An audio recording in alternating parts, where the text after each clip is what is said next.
Halo anak-anak, jumpa lagi dalam pembelajaran tematik kelas 6. Hari ini kita akan bersama-sama belajar tema 3 muatan ilmu pengetahuan alam.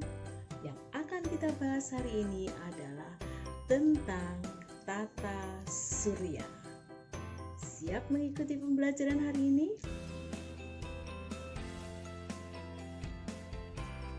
Anak-anak, tujuan pembelajaran kita hari ini, setelah kalian mengikuti pembelajaran, kalian dapat menjelaskan sistem tata surya.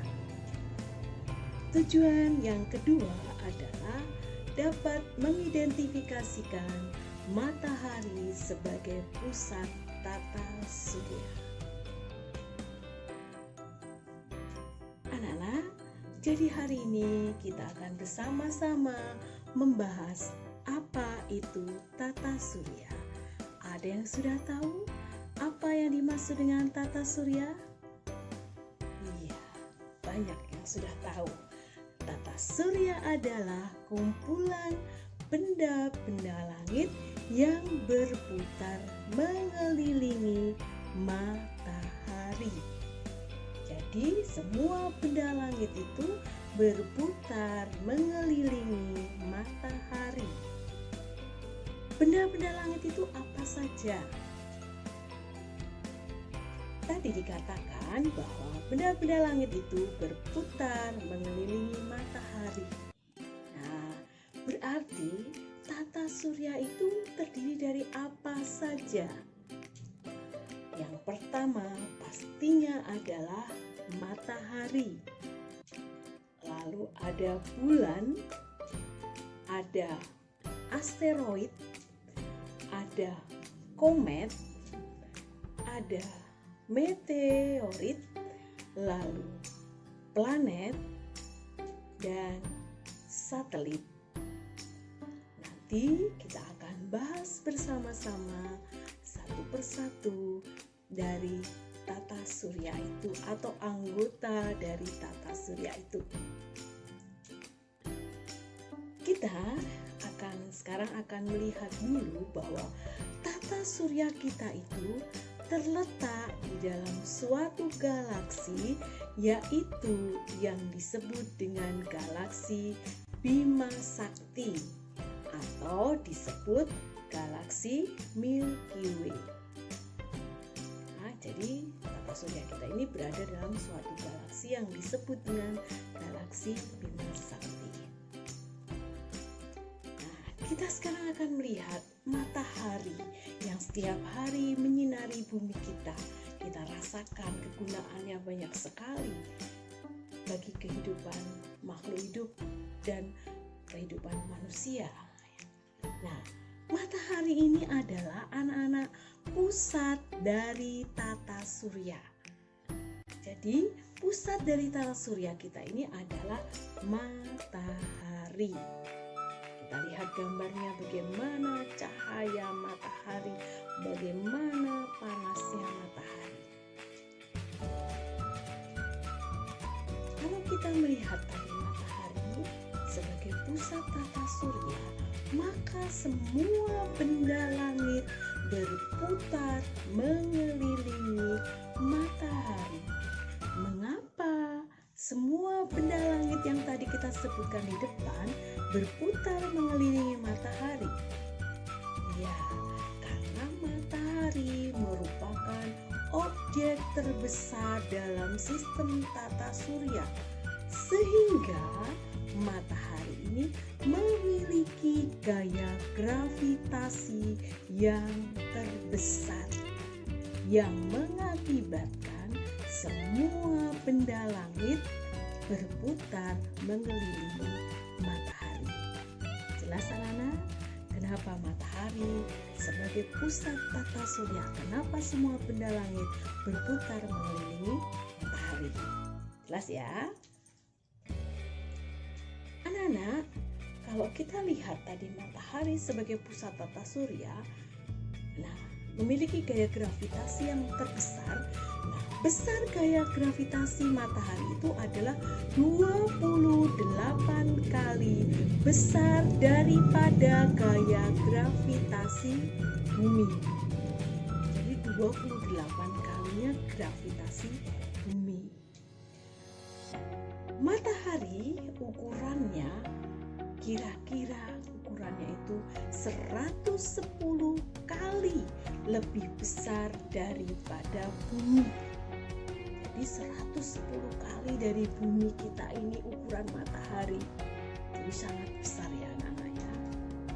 Lalu suhu permukaan matahari itu kira-kira mencapai 5.000 sampai dengan 6.000 derajat Celcius. Kita bayangkan bagaimana panasnya di matahari itu. Lalu matahari ini, suhu di bagian inti matahari suhunya kira-kira berkisar 15 sampai 16 derajat Celcius. Semakin panas ya. Nah, matahari yang menyinari bumi kita ini terdiri atas gas hidrogen dan gas helium. Matahari itu juga berputar. Matahari dikelilingi oleh benda-benda langit, tapi matahari itu sendiri juga berputar pada porosnya. Nah, arah dari perputaran matahari itu adalah dari arah barat ke timur. Jelas anak-anak? Kita lanjutkan.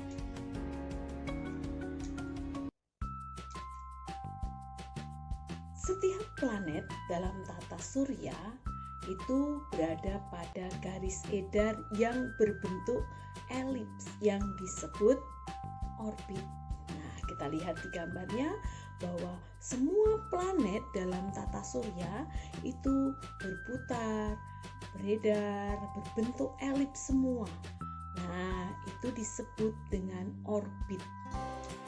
Anak-anak, selama berada di orbitnya, maka tidak akan terjadi tabrakan planet itu ya. Jadi berada di dalam lintasannya masing-masing, tidak akan mengakibatkan tabrakan.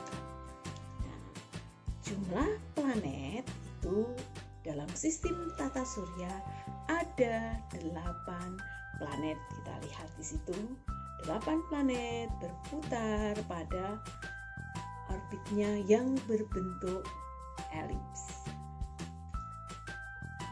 Apa saja 8 planet itu? Anak-anak mungkin sudah ada yang kenal. Yang pertama, yang paling dekat dengan matahari adalah Merkurius. Yang kedua adalah Venus. Yang ketiga, planet yang kita huni yaitu Bumi. Planet keempat adalah Mars.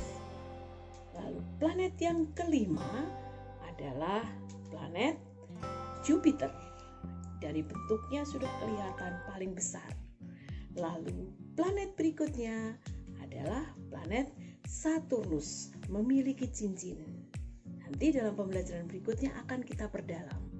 Kemudian berikutnya adalah planet Uranus, dan yang terakhir adalah planet Neptunus.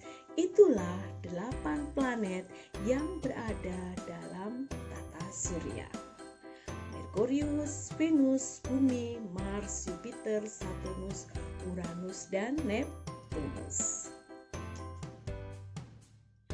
Anak-anak, planet-planet itu melakukan gerakan semua. Yang pertama, seperti kita lihat dalam gambar ini adalah bumi yang berputar pada porosnya. Begitu juga dengan planet-planet yang lain berputar pada porosnya. Nah, peristiwa berputarnya bumi pada porosnya, jadi muter-muter, itu disebut dengan rotasi. Kalau pada bumi disebut rotasi bumi, pada planet Mars maka disebut rotasi Mars. sesuai dengan orbitnya yang berbentuk elips tadi, maka waktu yang dibutuhkan masing-masing planet dalam berotasi itu berbeda-beda. Anak-anak, karena kita tinggal di bumi, maka rotasi bumi itu dapat menyebabkan kita mengalami siang dan malam secara bergantian. Itu akibat dari rotasi bumi. Selain bumi melakukan rotasi, planet-planet melakukan rotasi, juga melakukan gerakan. Gerakan yang kedua adalah semua planet yang ada dalam sistem tata surya berputar mengelilingi matahari. Jadi berputar pada porosnya dan berputar mengelilingi matahari. Semua planet. Ya. Nah, peristiwa berputarnya planet mengelilingi matahari disebut dengan revolusi. Kalau pada bumi, revolusi bumi. Pada Mars disebut revolusi Mars. Pada Venus disebut revolusi Venus. Nah, waktu yang dibutuhkan untuk berevolusi berbeda-beda. Nah, ini nanti akan kita pelajari dalam pembelajaran berikutnya. Bagaimana anak-anak? Jelas tentang tata surya? Ibu yakin kalian semua memahami apa yang Ibu jelaskan pada hari ini. Baik, cukup pembelajaran kita tentang tata surya hari ini. Semoga bermanfaat bagi kalian. Sampai ketemu berikutnya. Selamat melanjutkan aktivitas. Selalu menjaga kesehatan dan mengikuti protokol kesehatan. Terima kasih. Dah.